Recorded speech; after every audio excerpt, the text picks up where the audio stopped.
Muito bom dia a todos. Quero desejar a todos um bom sábado, aos nossos queridos irmãos, aos nossos amigos que nos visitam, aqueles que nos veem também a partir de outro lugar. Também desejo a todos um santo dia de sábado para todos. Sabem que eu tenho alguma admiração por dois apóstolos. Também tenho para os outros, mas estes dois tenho um bocadinho mais. O apóstolo Pedro e o apóstolo Paulo. E eu hoje decidi partilhar convosco e vermos também em conjunto alguns aspectos aqui que estão descritos na segunda epístola do apóstolo São Pedro. Tem aqui alguns conselhos, algumas admoestações que eu achei importantes e decidi trazê-las hoje e partilhá-las convosco. Esta segunda epístola do apóstolo São Pedro, segundo dados históricos, ela foi escrita entre os anos 65 e 68 da nossa era. E esta mesma epístola, ela só começou a ser aceite pela maioria dos cristãos por volta do século V da nossa era. Ou seja, houve ali um grande período de tempo que não tinha assim uma aceitação muito grande por parte dos cristãos. Só aí, a partir do início do século V, é que ela começou a ter alguma aceitação por parte de alguns cristãos. E o apóstolo Pedro, ele já na sua primeira epístola, ele tinha advertido os cristãos, naquela altura, a lidarem com as perseguições que vinham do exterior. E nesta segunda epístola ele vai exortar os seus irmãos a lidarem com os falsos mestres que tinham chegado à Igreja. E Pedro vai preconizar aqui uma harmoniosa combinação entre a fé, a prática e o seu propósito no meio disto tudo é triplo. E, em primeiro lugar, ele estimula o crescimento cristão. Em segundo lugar, ele estimula a combater os falsos ensinos. Em terceiro lugar, ele estimula os crentes a vigiar na certeza do regresso do Senhor Jesus. Portanto, temos aqui três objetivos muito concretos nesta epístola do apóstolo São Pedro. Mas vamos continuar e eu chamo a vossa atenção para dois aspectos também de grande importância. E o primeiro tem que ver com o poder de Deus na nossa vida. E o segundo aspecto também de grande importância tem que ver com a nossa resposta a esse mesmo poder, que deve ser traduzida numa ética cristã, na forma como nós vivemos. E convido-vos então a ler, a abrir a palavra de Deus na segunda epístola do apóstolo São Pedro, no capítulo 1, segunda epístola do apóstolo São Pedro, no capítulo 1, e do versículo 1 até ao versículo 15. Primeira epístola do apóstolo segunda epístola do apóstolo São Pedro, capítulo 1, do versículo 1 até ao versículo 15. E diz-nos assim: Simão Pedro, servo e apóstolo de Jesus Cristo, aos que conosco obtiveram fé igualmente preciosa na justiça do nosso Senhor e Salvador Jesus Cristo. Graça e paz vos sejam multiplicadas no pleno conhecimento de Deus e de Jesus, nosso Senhor. Visto como pelo seu divino poder nos têm sido doadas todas as coisas que conduzem à vida e à piedade, pelo conhecimento completo daquele que nos chamou para a sua própria glória e virtude, pelas quais nos têm sido doadas as suas preciosas e muito grandes promessas, para que, por elas, vos torneis coparticipantes da natureza divina, libertando-vos da corrupção das paixões que há no mundo. Por isso mesmo, vós, reunindo toda a vossa diligência, associai à vossa fé a virtude, com a virtude o conhecimento, com o conhecimento o domínio próprio, com o domínio próprio a perseverança, com a perseverança a piedade, com a piedade a fraternidade, com a fraternidade o amor. Porque estas coisas existindo em vós, e em vós aumentando, fazem com que não sejais nem inativos, nem infrutíferos no pleno conhecimento do nosso Senhor Jesus Cristo. Pois aquele a quem estas coisas não estão presentes é cego, vendo só o que está por perto, esquecendo-se da purificação dos seus pecados de outrora. Por isso, irmãos, procurai com diligência cada vez maior confirmar a vossa vocação de eleição. Portanto, procedendo assim, não tropeçareis em tempo algum. Pois desta maneira é que vos será amplamente suprida a entrada no reino eterno de nosso Senhor e Salvador Jesus Cristo. Por essa razão, sempre estarei pronto para trazer-vos lembranças acerca destas coisas, embora estejais certos da verdade que está presente convosco e nela confirmada.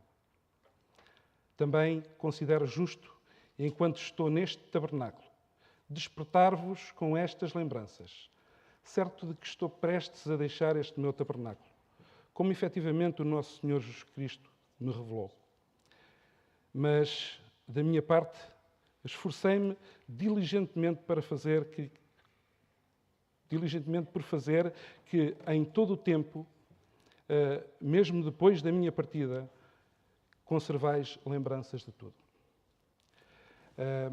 E eu podia parar por aqui, podíamos terminar e cantar o hino final e podíamos nos ir embora, que temos aqui uma lista de pequenas chamadas de atenção, uma lista de conselhos extraordinários da forma como nós devemos pautar a nossa vida. Mas, ainda assim, eu vou deixar aqui algumas considerações em relação a tudo isto que lemos. E saliento aqui, logo no primeiro versículo, da forma como Paulo se apresenta. E ele, no versículo 1, ele diz aqui, Simão Pedro, ele diz quem é que ele era, e diz aquilo que ele fazia, servo e apóstolo do Senhor Jesus Cristo. E isto é extraordinário da forma como ele o diz. Depois, ele diz aqui a quem é que ele está a dirigir todas estas palavras. Ele diz que ele aqui vai se dirigir àqueles que alcançaram uma fé preciosa ou àqueles que receberam uma fé igual. E a palavra aqui traduzida por preciosa significa uma fé de igual valor, de igual privilégio. E Pedro diz que eles alcançaram esta fé preciosa não porque eles tenham ganho ou merecido, mas receberam-na como o quê? Como é que diz lá? Como um dom de Deus. E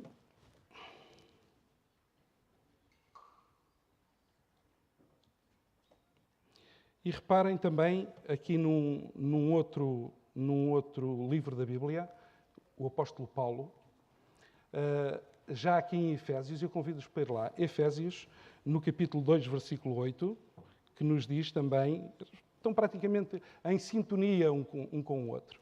Efésios, no capítulo 2, versículo 8. Ele diz que, pela graça, sois salvos por meio da fé. E isto não vem de vós, é um dom de Deus. Ou seja, eu por mim é impossível.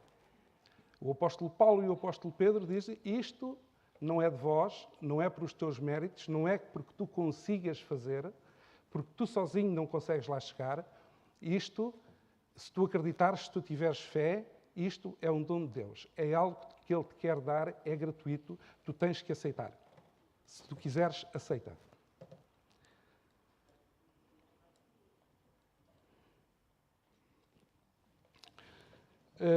A fé é realmente preciosa, porque sem fé, como nos dizem em Hebreus, isto toda a gente sabe exatamente o que eu vou dizer, Hebreus no capítulo 6, no capítulo 11, versículo 6, diz que sem fé é impossível agradar a Deus. Ou seja, parece que temos aqui alguma coisa que sem ela nós não vamos conseguir. Se nós não tivermos fé, nós não vamos conseguir lá chegar, porque sem fé é impossível agradar a Deus. É realmente preciosa esta fé, porque esta fé ajuda-nos a aproximar destas promessas maravilhosas. Todas estas promessas que estão descritas na Palavra de Deus, eu tenho aqui este livro, tem promessas extraordinárias, tem conselhos riquíssimos para a minha vida, mas eu posso ler uma vez, duas vezes, posso saber de cor, mas se eu não tiver fé, se eu não acreditar nelas, elas se calhar não vão surtir efeito nenhum na minha vida. Eu digo na minha, se calhar na vossa, se calhar passa-se a mesma coisa. Podemos saber de cor. Podemos saber onde é que se encontra versículo atrás de versículo, e quando eu digo aqui um versículo, os irmãos podem saber de cor, mas se eu não tiver fé que estas coisas podem acontecer, que estas coisas podem transformar vidas, não vai certamente ter efeito nenhum na minha vida. E Pedro enfatiza que o poder divino de Jesus nos deu tudo o que diz respeito à vida e à piedade. Estamos já aqui a caminho. Podem deixar a vossa Bíblia aberta em 2 de Pedro e vamos seguindo aqui os versículos. Estamos já aqui a caminho do versículo 3. É apenas através do poder de Deus que nós existimos. E só através do seu poder que podemos obter a santidade. E esse poder divino é-nos dado pelo conhecimento daquele que nos chamou para a sua glória e virtude. Somos chamados a amar a Deus, mas como podemos amar, às vezes nós, na nossa vida, pensamos muitas vezes, como é que eu posso amar alguém que não conheço? Eu só amo a minha esposa, os meus filhos, só amo os meus irmãos porque os conheço. Se eu não os conhecer, é lógico que não os amo. Então, também nos parece lógico que se eu não conhecer a Deus, se eu não tiver uma relação íntima com Ele, eu amo a Deus, mas eu não o conheço, como é que eu amo alguém que não conheço? Então nós somos aqui chamados também a conhecer, a ter um perfeito conhecimento de quem é Deus. E se nós tivermos esse conhecimento de quem é Deus, aí nós vamos se apaixonar por essa pessoa. Nós vamos gostar cada vez mais dessa pessoa. Porque se eu não conhecer, se calhar não vou poder dizer que o amo. Ou melhor, eu até posso dizer que o amo, mas fica assim um bocado no ar.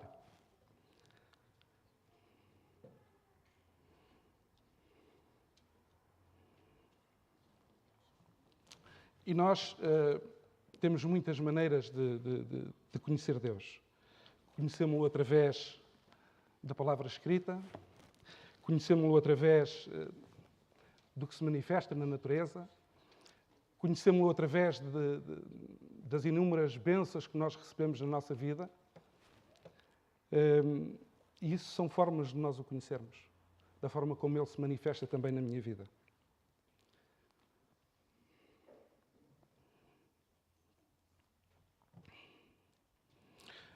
A humanidade foi originalmente criada à imagem de Deus. E essa imagem, ao longo do tempo, ela tem sido grandemente desfigurada e degradada. Só quando nascemos de novo é que temos uma nova vida em Jesus, que opera de modo a modificar e a restaurar a sua imagem divina em cada um de nós.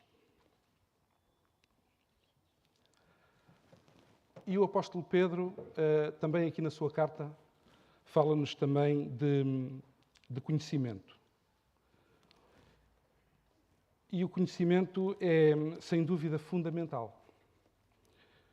E eu atrevo-me a dizer que cada crente tem um acréscimo de conhecimento. Cada crente, e até aqueles que não são crentes, têm um acréscimo de conhecimento. Mas esse conhecimento não se deve traduzir só apenas em saber mais. Esse conhecimento deve-se também traduzir numa comunhão íntima com o nosso Senhor.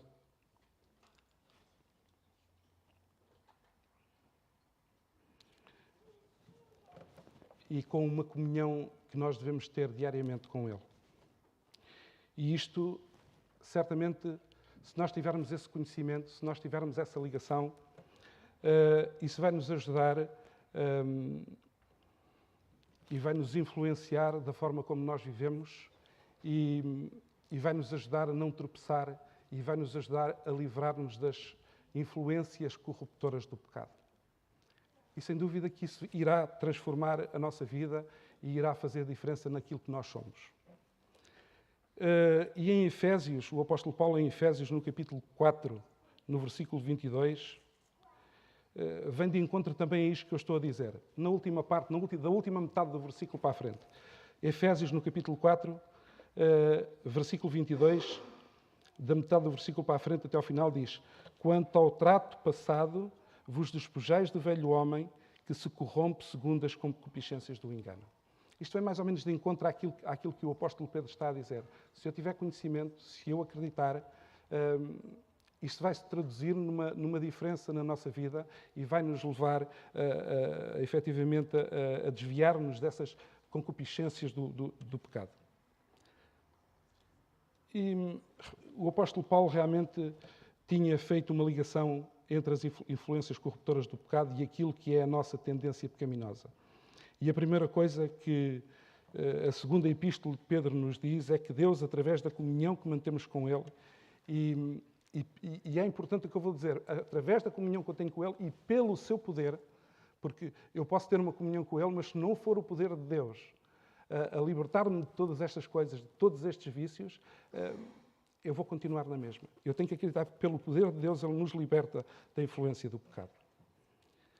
E em seguida Paulo vai-nos falar aqui no versículo 5 de uma lista de 8 elementos que já era comum estas listas acontecerem entre alguns filósofos do mundo antigo.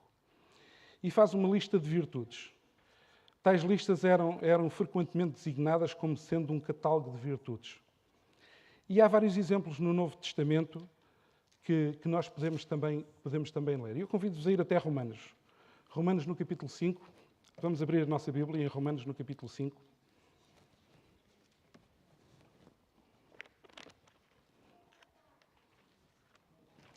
Romanos no capítulo 5. Versículo 3 a 5. E não somente isto, mas também nos gloriamos nas tribulações, sabendo que a tribulação produz a paciência, e a paciência a experiência, a esperança, e a esperança não traz confusão, porque o amor de Deus está derramado em nossos corações pelo Espírito Santo, que nos foi dado. Também Tiago, podemos ir lá. Tiago, no capítulo 1, versículo 3 e 4. Vamos até lá. Tiago, capítulo 1, versículo 3 e 4. E diz-nos assim. Tiago 1, 3 e 4. Tiago capítulo 1, versículo 3 e 4. Sabendo que a prova da vossa fé opera a paciência. Tenham, porém, a paciência e a sua obra perfeita, para que sejais perfeitos e completos, sem faltar em alguma coisa. Uma série de listas que nos aqui aparecem de conselhos extraordinários. Também Gálatas. Vamos a Gálatas. Gálatas 5, capítulo 22 e 23. Gálatas, capítulo 5, versículo 22 e 23.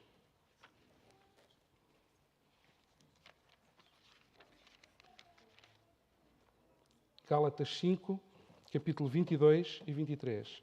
Mas o fruto do Espírito é o amor, gozo, paz, longanimidade, benignidade, bondade, fé, mansidão, temperança. Contra estas coisas não há lei.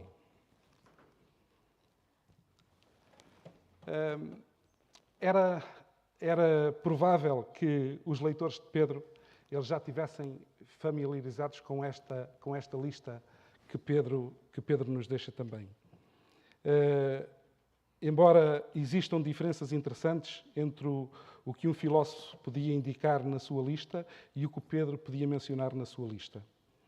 Notem que Pedro organizou estas virtudes deliberadamente numa sequência.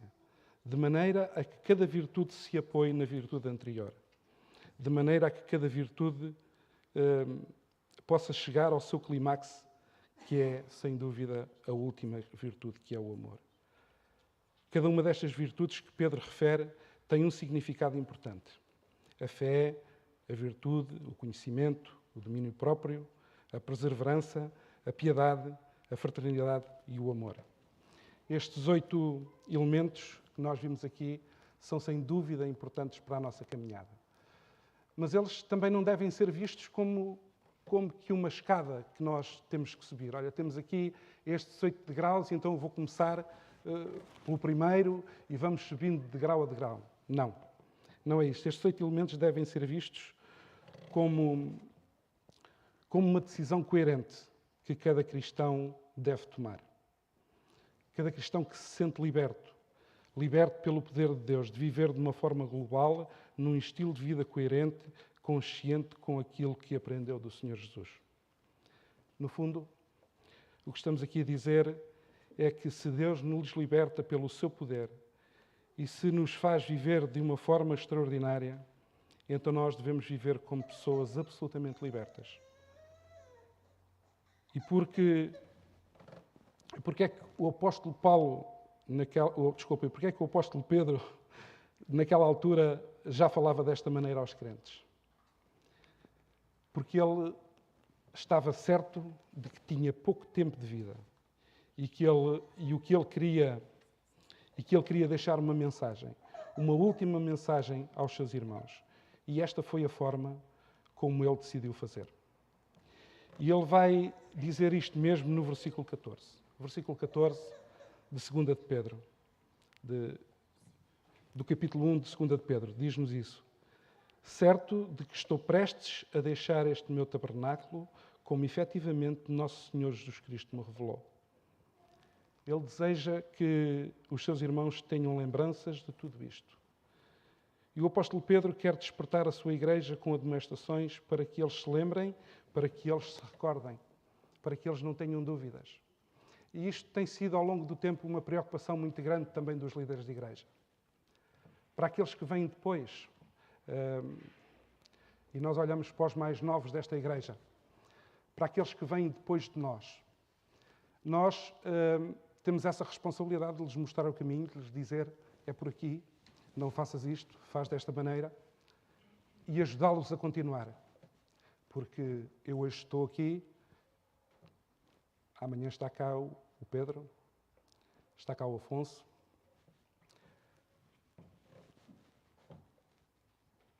Estão cá muitos de vós que estão sentados nesses bancos. Maria. E nós, como mais velhos, temos essa obrigação de os incentivar, de os motivar, para que eles possam continuar este caminho, este legado. E era, sem dúvida, esta a grande preocupação do apóstolo Pedro. Ele não queria se ir embora sem dizer todas estas verdades aos seus irmãos.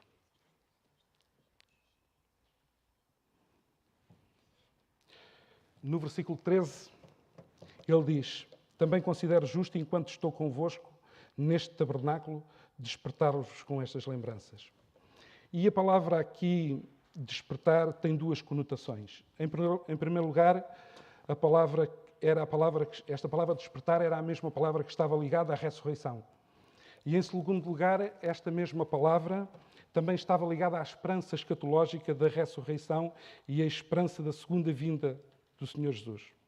Logo, quando Pedro diz que este meu tabernáculo já está a ficar usado, portanto, eu já vou sair deste meu tabernáculo, isto é uma expressão em que ele quer salientar a transitoriedade da vida. Ou seja, eu hoje estou aqui, amanhã vão estar aqui outros, mas que este seja o caminho, que é por isto que vocês se devem guiar, é por isto que vocês se devem orientar.